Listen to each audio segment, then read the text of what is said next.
Thank you. Thank you, Tomas, and thank you, everyone, for being here today and for making it possible for me to come talk with you a little bit about these issues.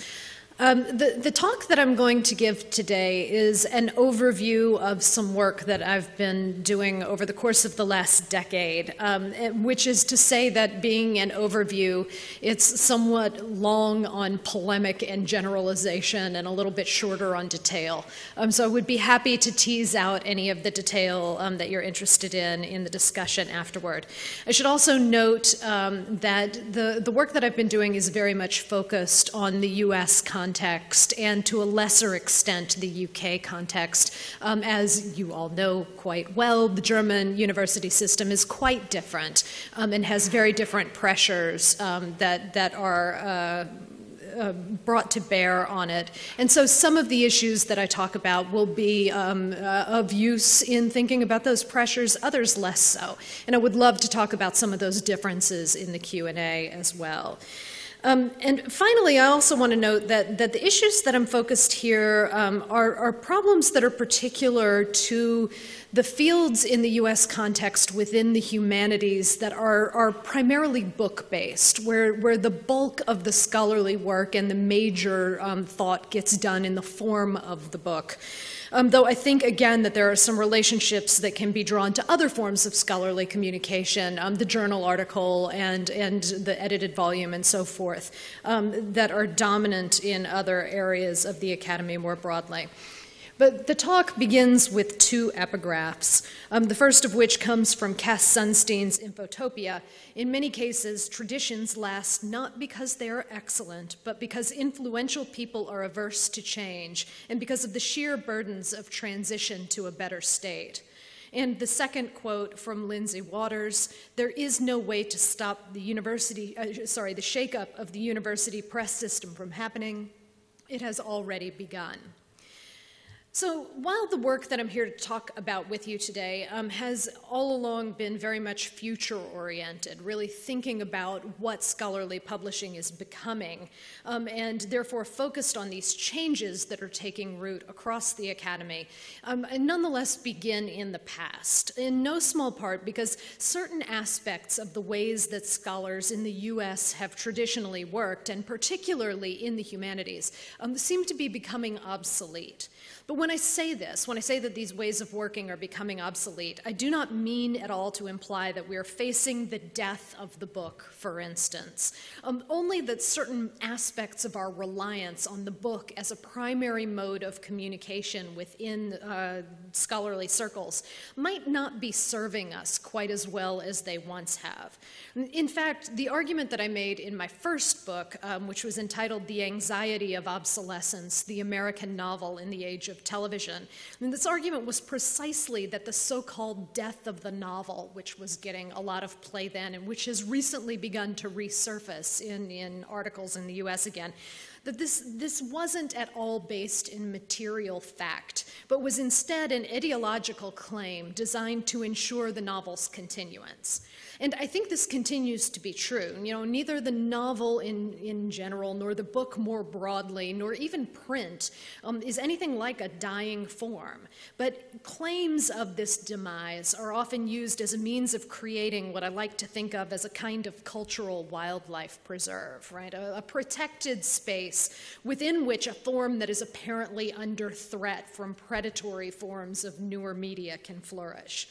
So I bring this first book project up in no small part because of what happened once I finished the manuscript for that book. Now, naively, I had assumed that publishing a book that makes the argument that the book isn't dying wouldn't be that hard, right? That somebody might have an interest in getting that argument into print. But what I hadn't counted on was the effect that the first .com crash in 2000 was having on university presses in the US.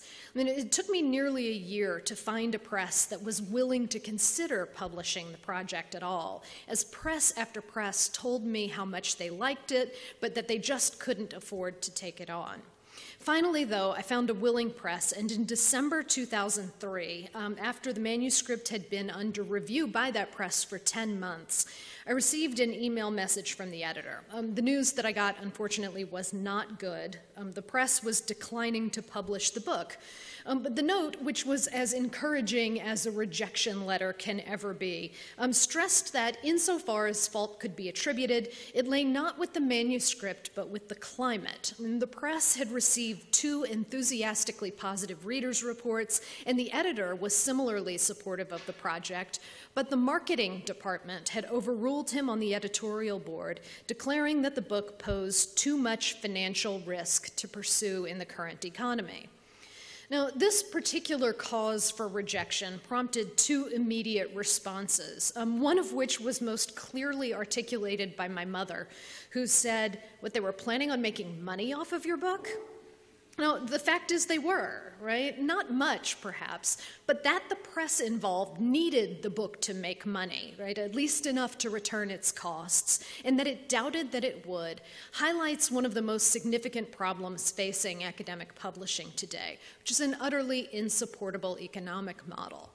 Now, to backtrack for a second, university presses in the United States were founded in the late 19th and early 20th centuries as a means of distributing the work that was being produced by university-based scholars precisely because there was no market for that work, and so commercial publishers refused to take it on.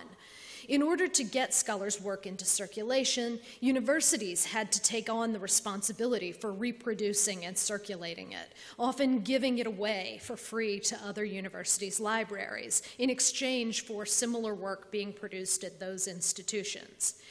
And yet gradually, over the course of the first half of the 20th century, university presses professionalized, becoming revenue centers on their campuses instead of service organizations. And as a result, market values all but inevitably came to be applied to the circulation of scholarship. And almost from that moment, the discussion of the crisis in scholarly publishing was born. Now, though these problems have been building for a long time, they suddenly got much, much worse after the dot-com bubble burst in 2000. Now, during this dramatic turn in the stock market, when many U.S. university budgets took a nosedive, a situation that in 2008 came to seem like mere foreshadowing of something much larger. Nonetheless, among the academic units whose budgets took the hardest hits were university presses and university libraries. And the cuts in funding for libraries represented, of course, a further budget cut for presses, as many libraries, which were already straining under the exponentially rising costs of journals, especially in the sciences, managed the cutbacks in their budgets by reducing the numbers of monographs that they purchased. Now, the result for many university library users in the U.S. was perhaps only a slightly longer wait to get their hands on any book that they needed, as those libraries increasingly turned to consortial arrangements for collection sharing. But the result for presses was devastating. For a university press of the caliber of, say, Harvard's, the expectation for decades had been that they could count on every library in the University of California system buying a copy of each title that they published. After 2001, however, the rule increasingly became that one such library in the system would buy that title, and today even that isn't a certainty, given the systems of demand-driven acquisition that are being implemented at many libraries. And this has, of course, happened with every library system around the country, such that, as Jennifer Crew noted in 2004, sales of monographs to libraries were less than 1/3 of what they had been a decade before. And again, that's in 2004. That's another decade ago now, a full 10 years of crisis into the past. So library cutbacks resulted in vastly reduced sales for university presses at precisely the same moment when severe cutbacks in the percentage of university press budgets that were provided through institutional subsidies have made those presses dependent on income from sales for their survival. The average university press currently receives something around 8% of its budget as a subsidy from its institution, and even that small percentage is being cut back in the current funding climate. And so it's for this reason, among many others, that I've argued that the financial model under which university press publishing operates is simply not sustainable into the future. And a foretaste of a likely future has been visible for a while now, as numerous presses are being either shut down or threatened with shutdown by their institutions, and as many of those that survive are being required to reduce the number of titles that they publish each year, and as marketing concerns are becoming of necessity in direct competition with scholarly merit as editorial boards make their decisions. Now, so in the case of my first book, things ultimately turned out well. The book did get picked up, if only well over another year later, by a smaller press, one that had a larger subsidy and thus more modest sales expectations. And the book managed to exceed those expectations as well, ironically, as the requirements of that first press, so it would have been fine. Not that I'm bitter or anything. But despite the fact that The Anxiety of Obsolescence was finally published, my experience of this crisis in academic publishing led me to start rethinking my earlier argument that the book wasn't an endangered species. I mean, maybe there is a certain form of book, the academic book, that is threatened with something like a kind of obsolescence. Now, even so, this is not to say that the academic book is a dying form. I mean, obviously, these books are still published, if not exactly in the numbers that they might need to be in order to satisfy all of our hiring and tenure requirements, and they still sell, if not exactly in the numbers that we might need them to be in order to support the presses that put them out. But the academic book is in a somewhat curious state, one that I think might usefully complicate conventional associations of obsolescence with the death of this or that cultural form. For while the academic book is no longer truly viable as a primary means of scholarly communication, it's nonetheless still required in many fields in the US in order to obtain tenure. I mean, if anything, the academic book isn't dead, it's sort of undead, right? Exercising a weird power over the ways that we work without really truly being alive. And if this is the case, if the academic book is undead, what do we do with it? There's, of course, a real question to be asked about how far I want to carry this metaphor. The suggestion that contemporary academic publishing is governed by a kind of zombie logic, for instance, might be read as indicating that these old forms refuse to stay put in their graves, but instead walk the earth, eating the brains of the living and susceptible to nothing but decapitation. And this might seem a bit of an over-response. But on the other hand, I think it's worth considering the extensive scholarship in media studies on the figure of the zombie, which is often understood to act as a stand-in for the narcotized subject of capitalism, particularly at those moments when capitalism's contradictions become most apparent. And if there is a relationship between the zombie and the subject of late capital, the cultural anxiety that figure marks is currently, and with reason, off the charts. So far off the charts, in fact, that some have begun to grow weary of the zombie's proliferation as metaphor in contemporary culture. I do nonetheless think it's a useful metaphor precisely because of its viral spread. Zombies are everywhere for a reason, and not least within the academy, as we find our ways of communicating increasingly threatened with a kind of death in life, but also our livelihoods themselves decreasingly lively, as the liberal arts are overtaken by the study of supposedly more pragmatic fields, as a growing culture of assessment requires us to spend more time accounting for our work and less time actually doing the work itself. And as tenure-track faculty lines in US institutions are rapidly being replaced with more contingent forms of labor, leaving too many newly minted PhDs without the job opportunities they need to survive. Now, just to be clear, I am not suggesting that the future survival of the academy requires us to put the current system of academic publishing safely in its grave. But I'm not being wholly facetious in that metaphor either, as I do want to indicate that certain aspects of the current system of academic publishing are neither quite as alive as we might like them to be, nor quite as dead as might be most convenient.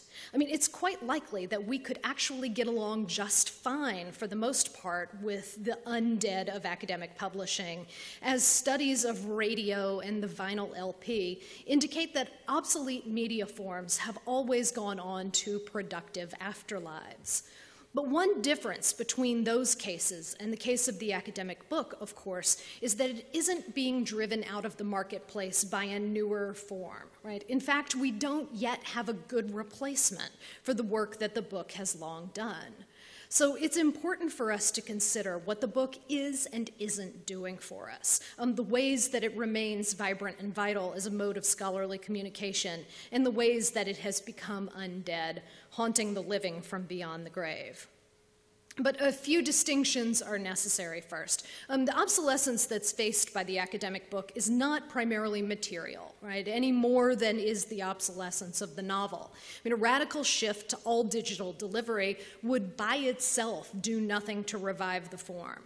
Now, however much I would insist that we in the humanities must move beyond our singular focus on producing ink on paper or its PDF equivalent to really understand and take advantage of the nature of pixels on screens, a simple move away from print and toward electronic distribution within the current system of academic publishing won't be enough to bail the system out, as printing, storing, and distributing the material form of the book only represents a small fraction of its current production costs, less than a third, in fact. And, of course, the digital has its own costs of production, storage, and maintenance to be accounted for, not to mention that, as many have pointed out, digital work may be more prone to a kind of material obsolescence than is print. But even that form of material obsolescence, I think, needs a little bit better thought. I mean, on the one hand, there's the obsolescence that you encounter if you try to read a first-generation hypertext like Michael Joyce's Afternoon on a Mac these days. I mean, it's all but impossible unless you've happened to preserve or are able to emulate the system on which it originally ran. Technological progress, in fact, creates an enormous problem for digital preservation that is the subject of significant investment and research today. But on the other hand, in distinction to this kind of obsolescence, certain sorts of digital texts also reveal unexpected persistences. I mean, one might think, for instance, about the form of the blog, right, which seems to be a perfectly ephemeral form, right? Each post sort of scrolls down the front page and off into the archives.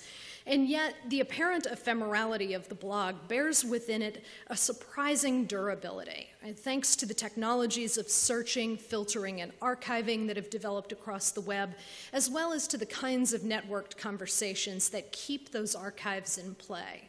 And blogs do die, right? Often when their authors simply stop posting, sometimes when they're deleted, but even when they're apparently dead, a blog lives on in archives and caches, and it continues to draw readers in through old links and search engines.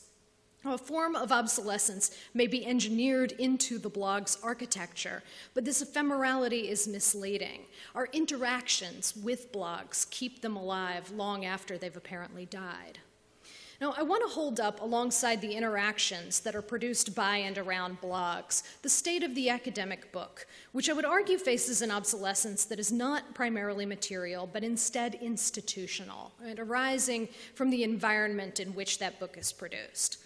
And that is to say, if there's something obsolete about the book, it's not its content. I mean, despite my general conviction that the book should not be the make or break form of scholarship for tenure reviews or in tenure reviews in the humanities, there's nonetheless a kind of large-scale synthetic work that gets done in the form of the book that remains important to the development of scholarly thought in many fields. So the book's content isn't obsolete, but neither is the problem the books form, right? The pages still turn perfectly well. What has ceased to function in the academic book is the system itself, right? The process through which that book comes into being. So I mentioned earlier that the message that I'd received from that original press, the one that declined my book on financial grounds, produced two immediate responses, the first of which was my mother's somewhat bewildered disbelief, and the second of which came from my colleague Matt Kirschenbaum, who left a comment on a blog post of mine saying that he could not understand why I couldn't simply take the manuscript and the two positive readers' reports and put the whole thing online, right? Voila, peer-reviewed publication, where it would likely garner a readership both wider and larger than the same manuscript in print would. Now, in fact, I completely understand why that's not realistic, he went on to say, and I'm not seriously advocating it, nor am I suggesting that we all become our own online publishers, at least not unless that's part of a continuum of different options. But the point is, the system's broken and it's time we got busy fixing it. What ought to count is peer review and scholarly merit, not the physical form in which the text is ultimately delivered.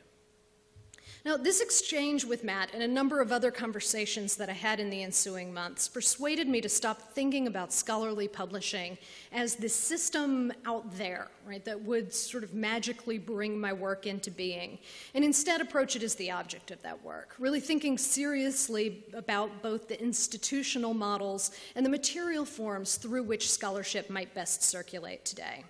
Now, about the time I started what were a fairly vague set of discussions about the possibility of founding an all-electronic scholarly press, the Modern Language Association began to report back on the work of its task force on evaluating scholarship for tenure and promotion. Now, the recommendations of this task force included a strong call to departments to give serious consideration to articles published by tenure candidates, thus decentering the book as the gold standard of scholarly production, and to communicate that expanded range of acceptable venues for publication to their administrations.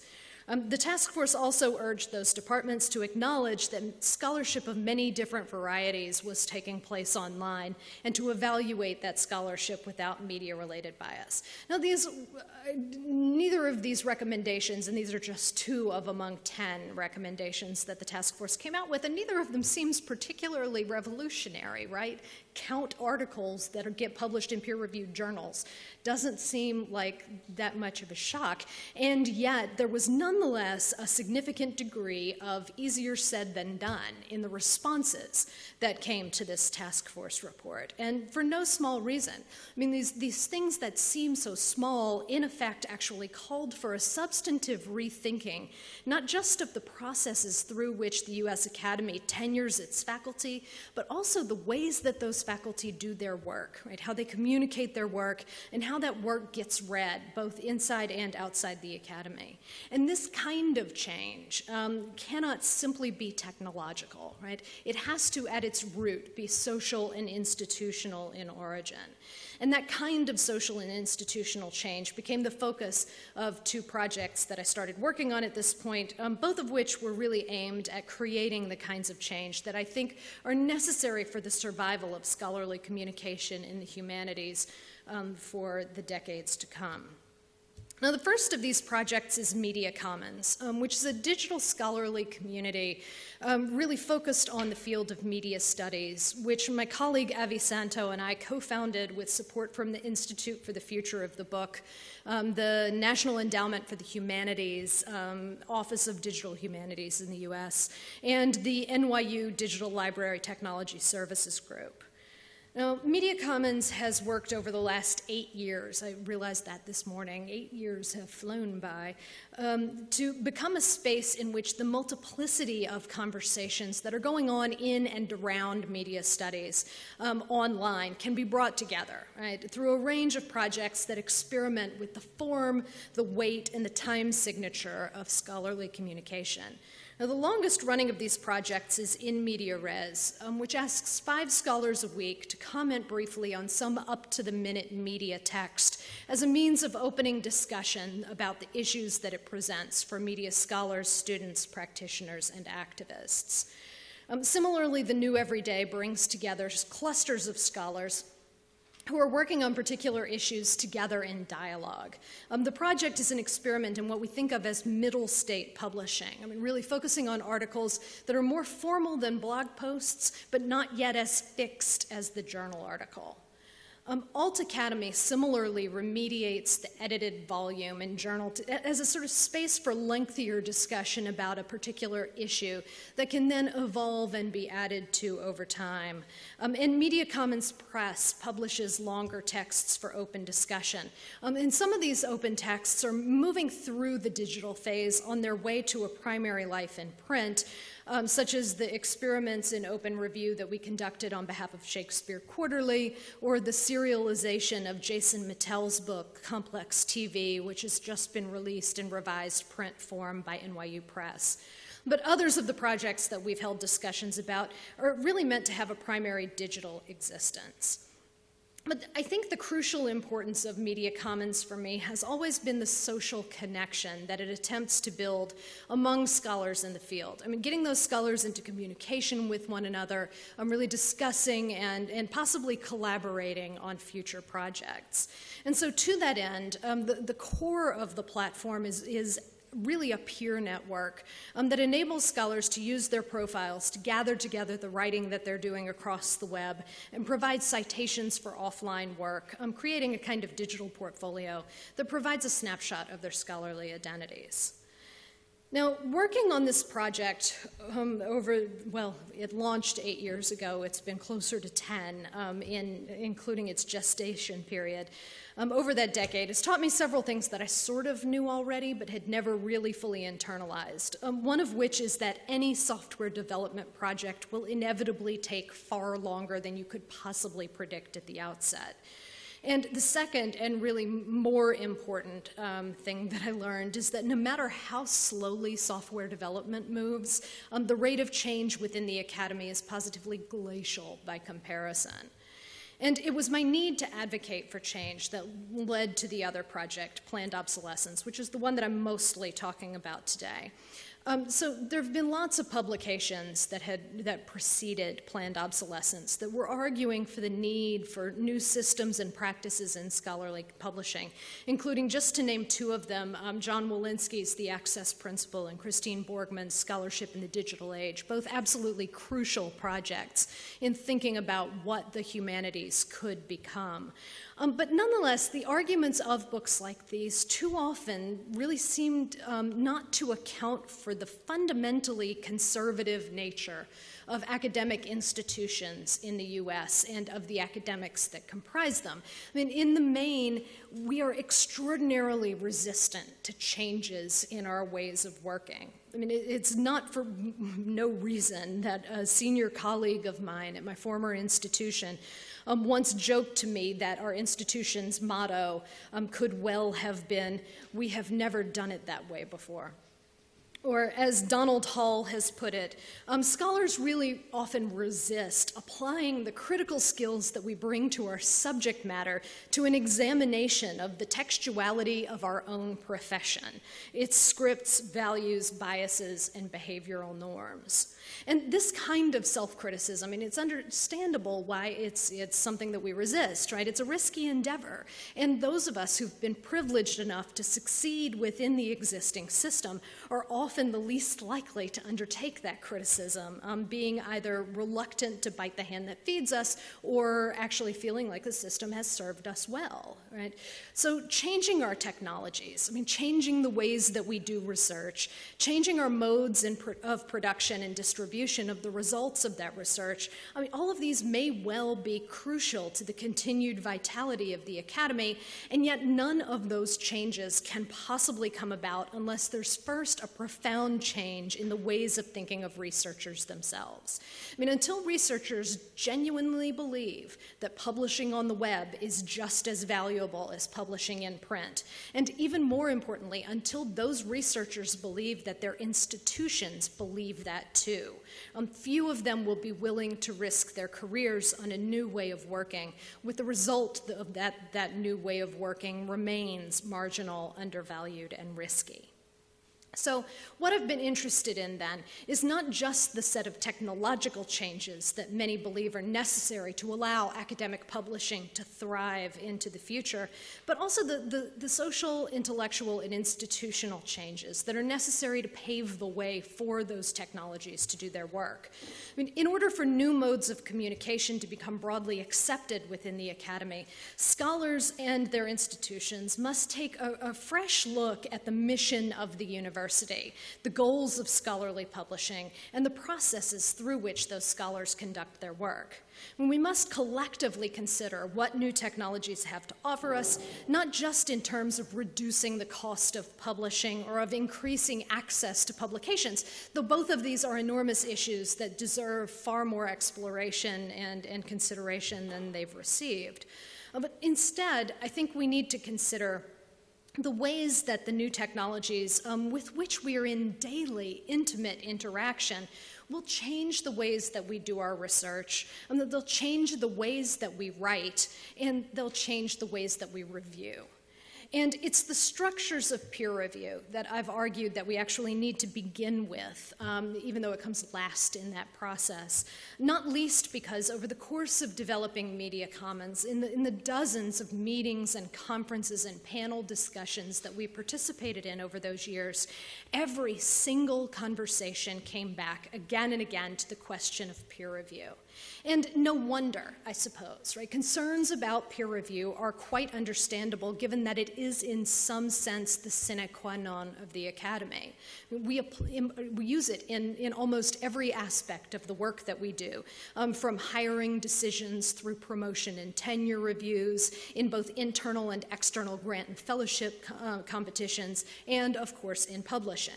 Now, the work that we do as scholars is repeatedly subjected to a series of vetting processes that enable us to indicate that the results of our work have been scrutinized by the authorities in the field, and that those results are therefore themselves authoritative. But I also want to suggest that the current system of peer review is in fact part of what's broken. There's a rather extraordinary literature available, mostly in the sciences and social sciences, on the problems with conventional peer review, including its biases and flaws. And I would be willing to wager that almost every scholar has had some direct personal experience of those flaws, getting the peer review that seems to have completely missed the point of the paper, getting the review that must be somehow personally motivated, or perhaps worst, not getting that review in the first place, right? The peer review that we never get to see. And for such an imperfect system, peer review as we know it requires an astonishing amount of scholars' labor, for which no one can ever receive anything like credit. Right? So when Matt Kirschenbaum said to me back in 2003, what ought to count is peer review and scholarly merit, not the physical form in which the work is ultimately delivered, I completely agree. But at the same time, I feel strongly that the system of peer review that we know today could be vastly improved, and particularly in a networked environment. And so for that reason, I want us to take a closer look at what it is that we mean when we say peer review, what it is that we expect peer review to do for us, and how those processes might best work online.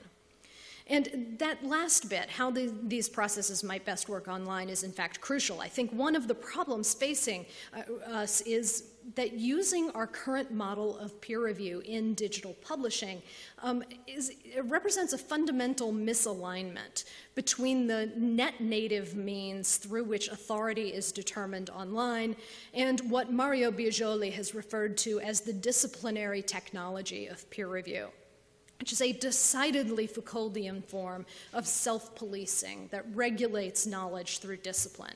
The problem with transferring this system to the networked world is in no small part, of course, that the network has its own preferred ways of working.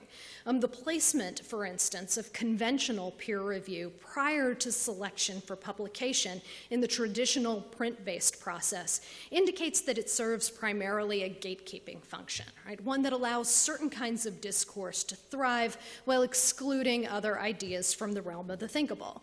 And this kind of gatekeeping is necessary in print, print, if for no other reason than to cope with the scarcities of print's economics. I mean, only so many pages in so many books and journals can be published each year, and you want to ensure that the stuff that gets that honor is worth being there.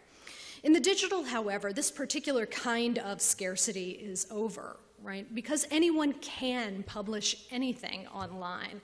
And at least from a perspective that values the free and open communication of the products of scholarly research, not only can but should.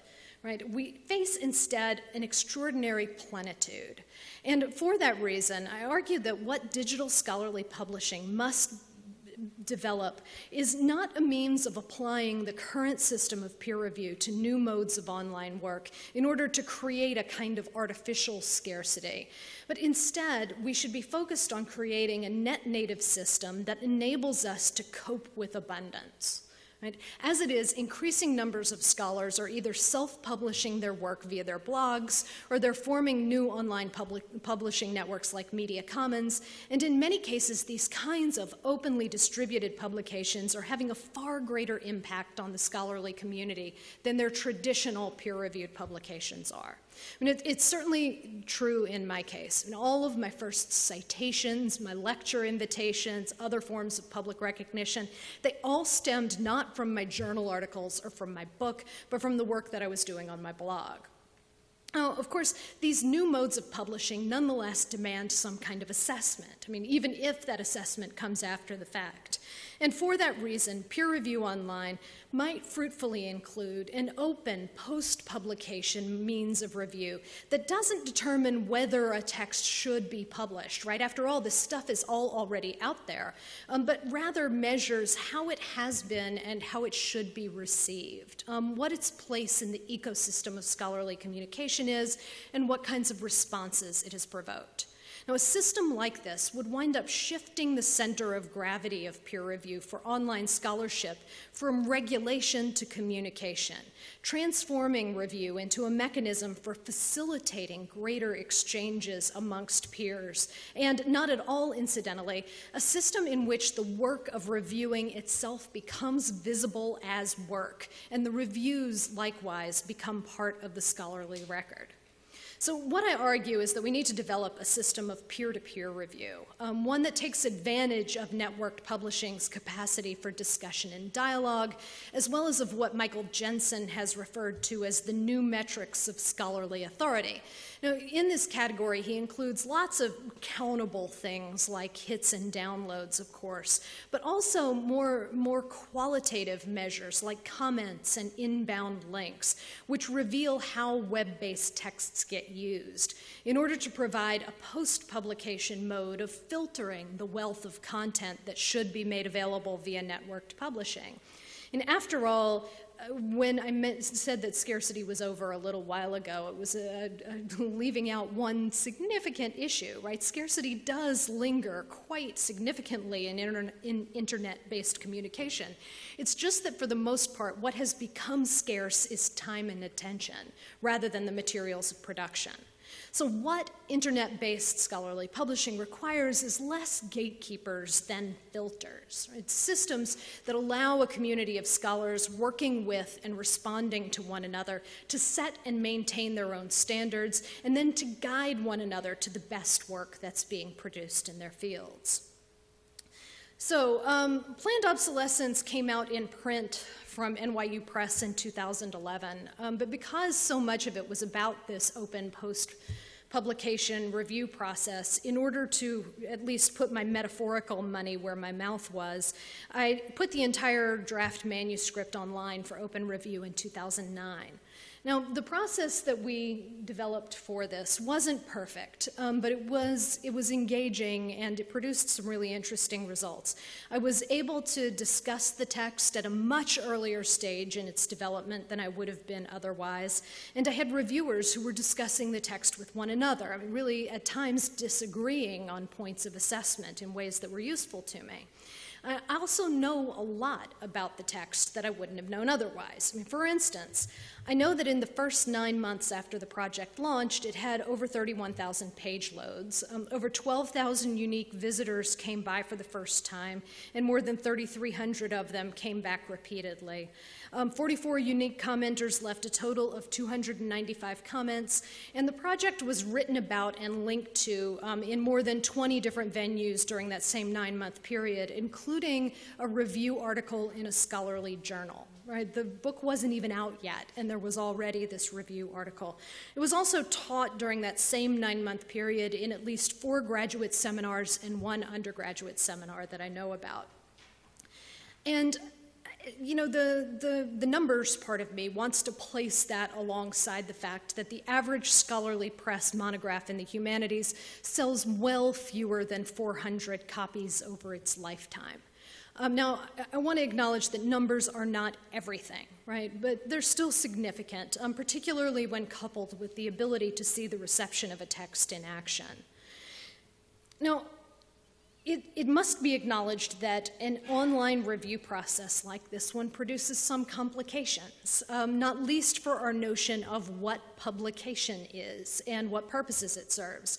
I have to ask whether my book was actually published in 2009 rather than being published in 2011, and whether when NYU released that revised version in print, was that in effect a second edition? What is the status now of that online version of the text, which is still out there now that the print version is circulating? And you know, there's a question to be asked as well about the relationship between the reader's comments on the online version and the ways that I've incorporated them in the print version. A broadly implemented peer-to-peer review system, I think, will inevitably require us to think in new ways about authorship, in no small part because these new modes of review will almost certainly necessitate a turn from thinking about academic publishing as being focused on the production and dissemination of individual products to instead imagining a system that's focused more broadly on facilitating the processes of scholarly work, as the time and energy that are required to maintain a system of peer-to-peer review, and particularly one that's sort of driven by a gift economy mode of thinking, will really require that scholars place some portion of their primary emphasis not on their own individual achievements, but rather on the advancement of the community as a whole. And this is the point at which I have to stop and acknowledge that the kind of collectivity that I imagine is a totally utopian ideal. And to a significant degree, it goes against everything in our training as scholars, and particularly as scholars in the humanities, right? What we accomplish, we're required on some level to accomplish alone. Or at least so it seems to us. I mean, Roland Barthes, of course, claimed back in 1967 that no text is a single line of words, but that each is instead a fabric of quotations. I mean, we have long acknowledged the contested nature of the author, at least in theory, but we haven't much thought about what a proclamation like this might mean for our own status as authors. And I do want to be clear that I am not arguing that we need to prepare to part with the lines on our CVs that are the result of our own authorship. But I do want to suggest that the digital networks within which we work, as structures that facilitate interaction, communication, and interconnection, are going to require us to think differently about what it is we're doing as we write. And as the example of the blog might suggest, communities best engage with one another around writing that's open rather than closed, writing that's still in process rather than concluded. New publishing systems that similarly foreground process are likely over time going to encourage us to publish work earlier in its development process, at what we would previously have thinking of as the conference paper stage, for instance, and then to remain engaged with the texts that we produce for much longer after they've been released to readers. Now, admittedly, this makes a lot of scholars nervous about letting the messiness of our processes be seen, about the prospect of never really being fully done with a project.